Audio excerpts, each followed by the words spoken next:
അലി അക്ബർ ഷായിലേക്ക് പോകുന്നു. അലി അക്ബർ ഷാ, ഇപ്പോൾ നമ്മളെപ്പോഴും താരങ്ങളെ കുറിച്ചാണ് പറഞ്ഞത്, അതിപ്പോൾ വിശദമായി തന്നെ പറഞ്ഞു കേൾക്കുകയും ചെയ്തു. പക്ഷേ പരിശീലകന്റെ റോളും പ്രധാനമാണല്ലോ. അതെന്താണെന്ന് കഴിഞ്ഞ ലോകകപ്പിൽ നമ്മൾ കണ്ടതാണ്.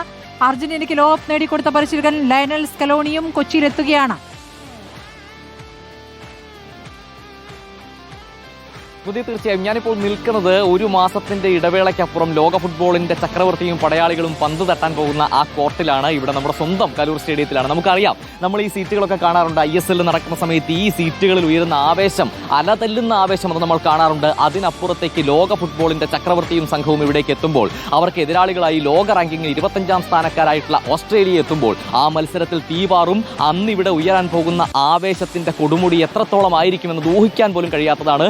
നമ്മൾ പുലർച്ചെ തന്നെ സ്റ്റേഡിയത്തിൽ എത്തിയപ്പോൾ ആ സമയം മുതൽ തന്നെ ഇവിടെ തൊഴിലാളികൾ എല്ലാവരും ഉണ്ട്. ഇവിടെ കൃത്യമായി ദ്രുതഗതിയിലുള്ള പണികൾ നടന്നുകൊണ്ടിരിക്കുകയാണ്. മുകളിലേക്ക് നോക്കിയാൽ അവിടെ ക്യാമറ സൂം ചെയ്താൽ നമുക്ക് കാണാൻ കഴിയും. ലൈറ്റ് സംവിധാനങ്ങൾ പൂർണ്ണമായും മാറ്റിക്കൊണ്ടിരിക്കുകയാണ്. സ്മൃതി ചോദിച്ച ചോദ്യത്തിന്റെ ഉത്തരം നമുക്കറിയാം. നമ്മളുടെ മഞ്ഞപ്പട കേരള ബ്ലാസ്റ്റേഴ്സിന്റെ പരിശീലകനെ നമ്മൾ മലയാളികൾ വിളിക്കുന്നത്, കായിക പ്രേമികൾ വിളിക്കുന്നത് ആശാൻ എന്നാണ്. സ്വാഭാവികമായും ലോക ഫുട്ബോളിന്റെ ചക്രവർത്തിക്ക് അവരുടെ സംഘത്തിന് പരിശീലനം നൽകുന്ന സ്കലോണിയെ പോലെ ഒരാൾ കൊച്ചിയിലേക്ക് എത്തുമ്പോൾ സ്വാഭാവികമായും നമുക്ക് ഊഹിക്കാം അത് നമ്മളെ സംബന്ധിച്ച് വലിയ ആശാനാണ്. എത്രത്തോളം ആയിരിക്കും ആവേശം അലതല്ലുക എന്ന കാര്യം പറഞ്ഞറിയിക്കാൻ കഴിയില്ല. ഈ പിച്ച് ഇത് മാറാൻ പോവുകയാണ്. ഈ പിച്ച് രാജ്യാന്തര നിലവാരത്തിലേക്ക് ഉയരാൻ പോവുകയാണ്. അവിടെ കാണുന്ന സീറ്റിംഗ് സംവിധാനങ്ങളെല്ലാം എടുത്തു മാറ്റിക്കൊണ്ടിരിക്കുന്നത് നമുക്ക് കാണാൻ കഴിയും. ഇനി അവിടെ വരാൻ പോകുന്ന സീറ്റുകൾ അത് ലോക നിലവാരത്തിലേക്കുള്ളതാണ്. ഈ ലൈറ്റിംഗ് സംവിധാനങ്ങൾ ലോക നിലവാരത്തിലേക്ക് എത്തിക്കുമെന്ന് കായിക മന്ത്രി കഴിഞ്ഞ ദിവസം പറഞ്ഞതാണ്. ഏറ്റവും പ്രധാനപ്പെട്ട കാര്യം ഇന്നലെ നടത്തിയ റിപ്പോർട്ടർ ബ്രോഡ്കാസ്റ്റിംഗ് കമ്പനി MD നടത്തിയ പ്രഖ്യാപനമാണ്. എതിരാളികൾ അത് അർജന്റീന ആയിരിക്കും എന്നുള്ളത്. 2 ഗജരാജ വീരന്മാർ ഈ പടക്കളത്തിലേക്ക് എത്തുമ്പോൾ സ്വാഭാവികമായി നമുക്ക് ഊഹിക്കാം. മലബാറിൽ നിന്ന് ബസ്സുകൾ ഇങ്ങനെ വന്ന് കൂടുന്നത് നമ്മൾ കാണാറുണ്ട് ഓരോ ISL കാലത്തും. അതിനപ്പുറത്തേക്ക് ഇനി എന്തായിരിക്കും ഇവിടുത്തെ ആവേശം, ജനക്കൂട്ടം എന്നത് പറഞ്ഞറിയിക്കാൻ കഴിയില്ല. അതുകൊണ്ട് തന്നെ കൃത്യമായ സുരക്ഷാ സംവിധാനം ഒരുക്കിക്കൊണ്ടുള്ള ഇടപെടലുകളാണ് ഇപ്പോൾ പോലീസിന്റെ ഭാഗത്തുനിന്ന് ഉൾപ്പെടെ നടക്കുന്നത്. ഈ സ്റ്റേഡിയത്തിൽ മാത്രമല്ല, സ്റ്റേഡിയത്തിന്റെ പരിസര പ്രദേശങ്ങളാകെ മാറും, മുഖം മാറും. മത്സരം നടക്കുന്നതിന് 10 ദിവസം മുൻപ് എന്നതാണ് കായിക മന്ത്രി പറഞ്ഞ വാക്ക്. സ്റ്റേഡിയം ഇപ്പോൾ 70 കോടി ചെലവിട്ടുള്ള വലിയ പ്രവർത്തനമാണ് അവിടെ നടക്കാനിരിക്കുന്നത്. അന്താരാഷ്ട്ര നിലവാരത്തിലേക്ക് ഉയർത്തേണ്ടതുണ്ട്. മെസ്സിപ്പടയുടെ പാദസ്പർശം ഏൽക്കാൻ ഒരുങ്ങുന്ന ഗ്രൗണ്ട് ആ നിലവാരത്തിലേക്ക് ഉയർത്തേണ്ടതുണ്ട്. ആ പണികൾ അപ്പോൾ തുടങ്ങുകയാണോ ഇന്ന് തന്നെ? ഇന്നലെ തന്നെ പണി തുടങ്ങി എന്നുള്ളതാണ്. ഇന്നലെ നമ്മൾ ഇവിടെ വരുമ്പോൾ തന്നെ ദ്രുതഗതിയിലുള്ള പണി ആരംഭിച്ചു കഴിഞ്ഞു. 70 കോടി മുടക്കി ഒരു മാസത്തിനുള്ളിൽ 2000 തൊഴിലാളികളെ ഉപയോഗിച്ചുകൊണ്ട് ഈ സ്റ്റേഡിയത്തിന്റെ മുഖമാകെ മാറാൻ പോവുകയാണ് എന്നുള്ളതാണ്. ചെറിയൊരു നവീകരണ പ്രവർത്തനമല്ല, പൂർണ്ണമായ നവീകരണ പ്രവർത്തനമാണ് ഇവിടെ നടക്കാൻ പോകുന്നത്. ഇപ്പോൾ നമ്മൾ കാണുന്നതാണ് സാധാരണഗതിയിൽ ISL നടക്കുമ്പോൾ അവിടെയെല്ലാം കാണികളിരിക്കും. മുകളിലാണ് നമ്മുടെ മീഡിയ റൂം ഉൾപ്പെടെയുള്ള VIP പവലിയൻ ഉൾപ്പെടെയുള്ള ഭാഗങ്ങൾ വരുന്നത്. പക്ഷേ ഇനി അങ്ങനെ ആയിരിക്കില്ല. ഞാൻ ഇപ്പോൾ നിൽക്കുന്ന ഈ ഭാഗം, അതായത് ആ ഇരിപ്പിടങ്ങൾക്ക് പുറത്തേക്ക് കോർട്ടിൽ ഇറങ്ങി ഈ ഭാഗത്താണ് VIP VVIP പവലിയൻ ഉൾപ്പെടെ വരാൻ പോകുന്നത്. അപ്പോൾ ആ കാണുന്ന ഭാഗം പൂർണ്ണമായും നമ്മളെപ്പോലുള്ള സാധാരണക്കാരായ കളിക്കാർക്ക്, കളി പ്രേമികൾക്ക്, ഫുട്ബോൾ പ്രേമികൾക്ക് ഇരുന്ന് കളി കാണാൻ കഴിയും. 50,000 ഫുട്ബോൾ പ്രേമികൾക്ക്, കാണികൾക്ക് ഇരുന്ന് കളി കാണാനുള്ള സംവിധാനമാണ് ഇവിടെ ഒരുക്കുന്നത്. ആ ഏറ്റവും മുകളിൽ കാണുന്ന 3ാമത്തെ ഡെക്ക് സാധാരണഗതിയിൽ ISL നടക്കുമ്പോൾ കാണികൾക്കായി തുറന്നു കൊടുക്കാറില്ല. പക്ഷെ അവിടെ കൂടി ഇരിപ്പിടം ഒരുക്കിക്കൊണ്ട് ഏറ്റവും പരമാവധി ആളുകൾക്ക് കളി നേരിൽ കാണാനുള്ള ഒരു സൗകര്യമാണ് ഇവിടെ ഒരുക്കുന്നത്. നമുക്കറിയാം, ആ ഇടങ്കാൽ മായാജാലം കൊണ്ട് ലോകത്തെ വിറപ്പിച്ച, ലോകത്തെ പ്രേമിപ്പിച്ച, ഫുട്ബോളിലേക്ക് അടുപ്പിച്ച ലയണൽ മെസ്സി എന്ന് പറയുന്ന ഫുട്ബോളിന്റെ മിശിഹ ഇവിടേക്ക് എത്തുമ്പോൾ ആ കളി ഒന്ന് നേരിൽ കാണുക എന്നതിനപ്പുറത്തേക്ക് മറ്റൊരാഗ്രഹവും ഒരു ഫുട്ബോൾ പ്രേമിയെ സംബന്ധിച്ചിടത്തോളം ഉണ്ടാകില്ല. നമ്മൾ ഈ പറഞ്ഞതുപോലെ മലബാറിൽ നിന്നും ഒഴുകിയെത്തുമെന്ന കാര്യത്തിൽ സംശയമില്ല. അതിനപ്പുറത്തേക്ക് കേരളമാകെ ഇവിടേക്ക് ഒഴുകിയെത്തും. കേരളത്തിന് പുറത്തു നിന്നുമുള്ള ആരാധകരും ഇവിടേക്ക് ഒഴുകിയെത്തും. എന്തായാലും VIP VVIP പവലിയനിലെ വലിയ രീതിയിലുള്ള സജ്ജീകരണങ്ങൾ, അതിനപ്പുറത്തേക്ക് എത്ര പ്രേമികൾക്ക് കളി കാണാൻ കഴിയുമോ അത്രയും പേർക്ക് നേരിൽ കാണാനുള്ള എല്ലാ സംവിധാനങ്ങളും ഇവിടെ ഒരുക്കാൻ പണി തുടങ്ങിക്കഴിഞ്ഞിരിക്കുന്നു എന്നുള്ളതാണ്. ഞാൻ ഒന്നുകൂടി ജയേഷിലേക്ക് പോവുകയാണ്. ജയേഷ്, ഇപ്പോൾ 2024 കോപ്പ അമേരിക്ക ഫൈനലിൽ കൊളംബിയക്കെതിരെ അർജന്റീനയുടെ വിജയ ഗോൾ നേടിയതിലൂടെ ദേശീയ ഹീറോ ആയതാണ് ലൗതാര മാർട്ടിനസ്. സൂപ്പർ ഗോളുകൾ കൂടി പിറക്കും കൊച്ചിയിൽ എന്ന് നമുക്ക് ഇപ്പോൾ പ്രതീക്ഷിക്കാം അല്ലേ? ഉറപ്പായിട്ടും നമുക്ക് ആ താരങ്ങളിലേക്ക് തന്നെ പോകുമ്പോൾ, അതായത് പൊതുവെ സാധാരണ നാഷണൽ ടീമിനെ കുറിച്ച് പറയുമ്പോൾ താരങ്ങളായിരിക്കും വലിയ രീതിയിൽ ആഘോഷിക്കപ്പെടുക. എന്നാൽ ഇവിടെ വരുന്ന, കൊച്ചിയിലേക്ക് വരുന്ന അർജന്റീന ടീമിലെ സപ്പോർട്ടിംഗ് സ്റ്റാഫ് ഉൾപ്പെടെ എല്ലാവരും സൂപ്പർ താരങ്ങളാണ് എന്നുള്ളത് തന്നെയാണ് പ്രത്യേകത. അതിൽ തന്നെ പരിശീലകൻ ലയണൽ സ്കലോണിയെ ആശാൻ എന്നാണ് വളരെ സ്നേഹത്തോടെ മലയാളികൾ എല്ലാവരും വിളിക്കുന്നത്. അത്തരത്തിൽ പരിശീലകനും ഒപ്പം തന്നെ AFA പ്രസിഡന്റാണ് ക്ലോഡിയോ ടാപ്പിയോ ഉൾപ്പെടെയുള്ള വൻ സംഘം തന്നെയാണ് കൊച്ചിയിലേക്ക് എത്തുന്നത്. അതിൽ തന്നെ നമുക്ക് ഓരോ ടീം എടുത്ത് നോക്കുകയാണെങ്കിൽ ഇതിൻ്റെ ഒരു സൂപ്പർ താര പരിവേഷത്തോടെ നോക്കുകയാണെങ്കിൽ തീർച്ചയായിട്ടും നമ്മുടെ ആദ്യത്തെ പേരിൽ മാറ്റമൊന്നുമില്ല, അത് ലയണൽ മെസ്സിയുടെ തന്നെയാണ്.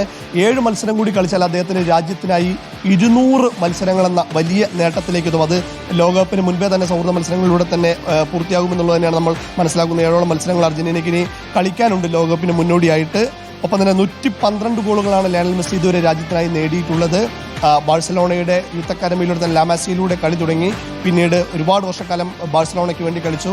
PSG അദ്ദേഹം പോയി. പിന്നീട് ഇപ്പോൾ Inter Miami major league soccer ക്ലബ്ബായ ഇന്റർ മയാമിക്ക് വേണ്ടിയാണ് അദ്ദേഹം കളിക്കുന്നത്. മെസ്സിയെക്കുറിച്ച് എന്ത് പറഞ്ഞാലും മതിയാവില്ല, അത്രത്തോളം ഉണ്ട് പറയാൻ. ഒപ്പം തന്നെ നമുക്ക് മെസ്സിയോടൊപ്പം തന്നെ ചേർത്ത് വായിക്കേണ്ട പേര് തന്നെയാണ് എമിലിയാനോ മാർട്ടിനസ്, ഗോൾ കീപ്പർ.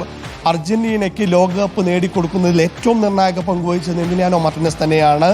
ഫ്രാൻസിനെതിരായ ലോകകപ്പ് ഫൈനലിലെ ആ ഇഞ്ചുറി ടൈമിൽ എമിലിയാനോ മാർട്ടിനസിന്റെ ഒരു സേവ് തന്നെയാണ് അർജന്റീനയ്ക്ക് സ്കോർ അപ്പോൾ 3-3 നിൽക്കുകയായിരുന്നു. ആ സമയത്ത് എമിലിയാനോ മാർട്ടിനസിന്റെ ആ സേവ് തന്നെയാണ് അർജന്റീനയ്ക്ക് ലോകകപ്പ് നേടിക്കൊടുത്തതിൽ ഏറ്റവും നിർണായക പങ്കുവഹിച്ചൊരു മൊമെന്റ് എന്ന് പറയുന്നത്. അത്തരത്തിൽ വലിയ സൂപ്പർ ഹീറോ പരിവേഷമുള്ള എമിലിയാനോ മാർട്ടിനസ് കൂടി കൊച്ചിയിലെ കാണികളെ, കേരളത്തിലെ കാണികളെ, ഇന്ത്യയിലെ കാണികളെ ത്രസിപ്പിക്കാൻ എത്തുന്നുണ്ട് എന്നുള്ളത് വലിയ പ്രത്യേകത തന്നെയാണ്. ഒപ്പം തന്നെ മിഡ്ഫീൽഡിലേക്ക് നോക്കുമ്പോൾ അലക്സിസ് മക്കലിസ്റ്റർ ഉണ്ട്. നമുക്കറിയാം ലിവർപൂളിലെ താരമാണ് അദ്ദേഹം. മികച്ച രീതിയിൽ ബോൾ റാഞ്ചാനും ഡിഫൻസിനെയും ഫോർവേഡ്സിനെയും ഒരുപോലെ സഹായിക്കുന്ന ഒരുപാട് മികച്ച വർക്ക് റേറ്റ് ഉള്ള താരമാണ് അലക്സിസ് മക്കലിസ്റ്റർ. ഒപ്പം തന്നെ റോഡ്രിഗോ ഡിപോൾ, നമുക്കറിയാം മെസ്സിയുടെ ബോഡി ഗാർഡ് എന്ന പേരിലാണ് ഡിപോൾ അറിയപ്പെടുന്നത്.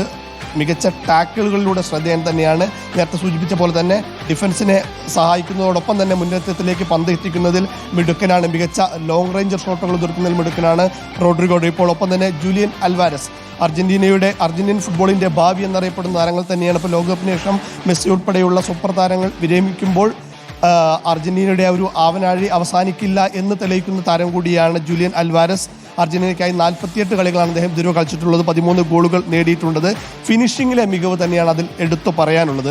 ഒപ്പം തന്നെ ലൗതാരോ മാർട്ടിനസ്, നേരത്തെ സൂചിപ്പിച്ച പോലെ തന്നെ നിമിഷ നേരം കൊണ്ട് ഗോൾ കണ്ടെത്തുന്നതിൽ മിടുക്കനാണ് അദ്ദേഹം. ബോക്സിൽ ഒഴിഞ്ഞു നിന്നുകൊണ്ട് ഗോൾ അടിക്കുന്നതിൽ അഗ്രഗണ്യനാണ് ലൗതാരോ മാർട്ടിനസ്. ഇറ്റാലിയൻ സീരിയയിൽ മികച്ച ഫോമിൽ തന്നെയാണ് അദ്ദേഹം കളിക്കുന്നത്.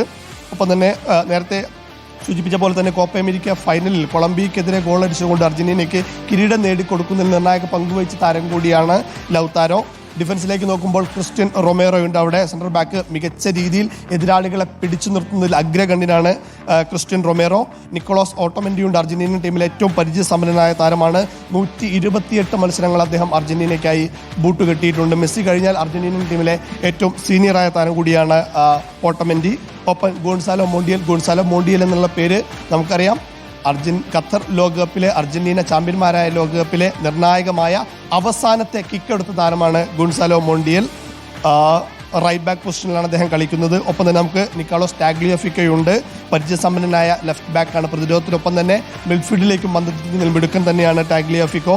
ഒപ്പം ജുവാൻ ഫോയ്ത്ത്, മികച്ച ഉയരക്കാരനായി ജുവാൻ ഫോയ്ത്ത് എതിരാളികളിൽ നിന്ന് ബോൾ തട്ടിയെടുക്കണം. പ്രത്യേകിച്ച് ഏരിയൽ ബോളുകളിൽ മികച്ച കൺട്രോളുള്ള താരം കൂടിയാണ് ജുവാൻ ഫോയ്ത്ത്. മാർക്കോസ് അക്യൂനോയുണ്ട്. ഓവർലാപ്പ് ചെയ്ത് കയറുന്നതിൽ മിടുക്കനായ വിംഗ് ബാക്കാണ് അർജന്റീനയുടെ. നഹുവൽ മൊളീനയുണ്ട് പ്രതിരോധത്തിൽ മികച്ച താരം.